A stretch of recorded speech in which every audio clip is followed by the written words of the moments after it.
नमस्कार, स्वागत है आपका। आप देख रहे हैं नानो आइडा और मैं कीर्ति। कर्नाटक के कोप्पल की अदालत ने दलित बस्ती में हिंसा करने के आरोप की सुनवाई करते हुए तकरीबन 98 अभियुक्तों को उम्र कैद की सजा सुनाई है। जिन अभियुक्तों को उम्र कैद की सजा सुनाई गई है वो ऊंची जाति से है। पूरा मामला 28 अगस्त 2014 के कोप्पल जिले की माराकुंबी गांव का है। कोर्ट ने इस मामले में 21 अक्टूबर को आरोपियों को दोषी ठहरा दिया था। इस मामले में कोर्ट ने गुरुवार को अपना फैसला सुनाया है। सभी आरोपियों के परिवार के सदस्य कोप्पल अदालत परिसर में एकत्र हुए थे और पुलिस उन्हें जेल ले जाते समय जब आरोपियों को जेल ले जा रही थी, सभी परिजनों की आंखों में आंसू थे। आरोपियों को कोप्पल जिला जेल ले जाया गया। बाद में उन्हें बल्लारी जेल स्थानांतरित कर दिया जाएगा।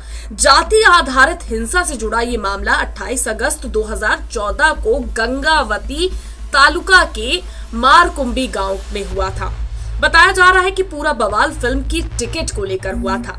27 अगस्त 2014 को टिकट को लेकर युवाओं के बीच झड़प हुई थी। इसके बाद 28 अगस्त की रात को अनुसूचित जाति के घरों में ऊंची जाति के लोगों ने आग लगाई और मारपीट की।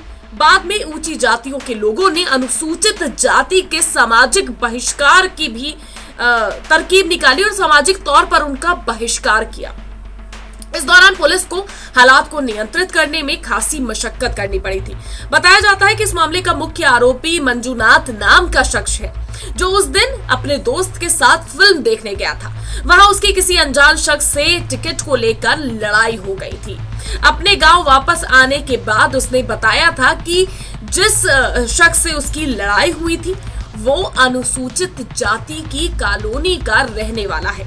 इस घटना के बाद से कोर्ट में ये मामला 10 साल तक चला।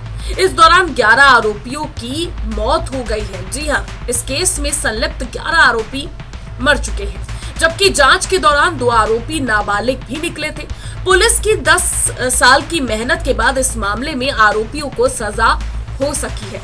सरकारी वकील अपर्णा दामोदर बंदी ने बताया, दरअसल अनुसूचित जाति के लोगों पर हमला करने वाले मुख्य ऊंची जातियों, लिंगायतक, भोवी और दूसरे अन्य जाति समूह के लोग थे। उस समय दलित संघर्ष समिति यानी कि DSS के जिला महासचिव रहे रत्नाकर टी ने ये कहा कि सिनेमा घर की घटना के पहले भी मदिगा समुदाय के साथ भेदभाव रहा है, जो गांव में अपने बाल तक नहीं कटवा सकते। सोचिए, इतना बड़ा भेदभाव वहां पर देखने को मिलता था।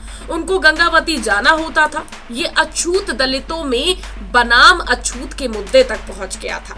इसी कारण से उस समय हिंसा भड़की। दोषी ठहराए गए लोगों को अनुसूचित जाति और अनुसूचित जनजाति पर अत्याचार रोकथाम अधिनियम यानी कि 1989 की धारा 324 के तहत आजीवन कारावास और जुर्माने की सजा सुनाई गई है।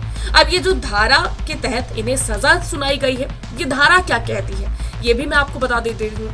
इस सेक्शन में यानी इस धारा में कहा गया है कि कोर्ट भी व्यक्ति आग या विस्फोटक पदार्थ के साथ इरादतन अनुसूचित जाति या अनुसूचित जनजाति के व्यक्ति की संपत्ति, घर, इमारत या पूजा स्थल को नुकसान पहुंचाता है तो उसे जुर्माने के साथ आजीवन कारावास का दंड दिया जाएगा।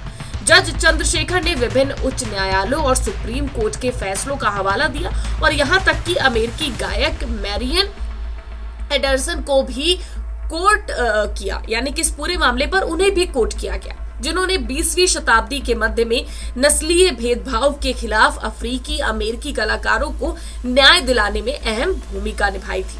वो मेट्रोपॉलिटन ओपेरा में परफॉर्म करने वाली पहली अफ्रीकी अमेरिकी और 1939 में व्हाइट हाउस में 2 बार परफॉर्म करने वाली पहली अफ्रीकी अमेरिकी कलाकार बनी।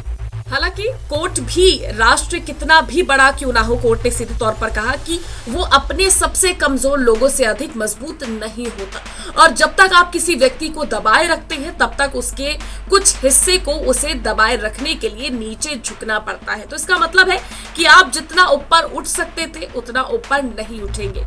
फैसले में और भी कहा गया, फैसले में कहा गया कि मंजू देवी के मामले में जैसा माननीय सुप्रीम कोर्ट ने कहा, अनुसूचित जाति और अनुसूचित जनजातियों के सामाजिक आर्थिक हालात को सुधारने के लिए किए गए विभिन्न उपायों के बावजूद उनकी हालत नाजुक बनी हुई है और उन्हें अधिकारों से वंचित रखा जाता है और आगे कई तरह के अपराधों, तिरस्कार, अपमान और उत्पीड़न का निशाना बनाया जाता है। इस मामले में तथ्यों और हालातों पर विचार करते हुए मुझे रिकॉर्ड पर उपलब्ध कोई भी ऐसी स्थितियां नहीं मिली जो उदारता दिखाने को सही ठहराती हो। तो आपने सुना कि कोर्ट ने क्या कुछ कहा।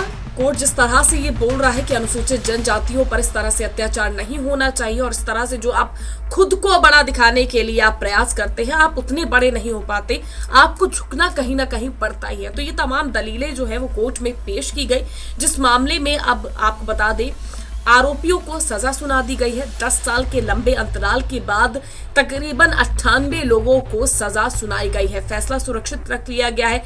आपको बता दें कोपल अदालत परिसर में एकत्रित हुए सभी लोगों ने ये फैसला सुनते हुए देखा और वहीं जो परिजन थे, जो ऊंची जाति के लोग जो आरोपित हैं, उनके जो परिजन थे, उनकी आंखों से आंसू निकलते हुए भी आज के दिन दिखाई दिए। तो जाति आधारित हिंसा से जुड़ा ये मामला 28 अगस्त 2014 का था, उसको अंतिम रूप दे दिया गया है।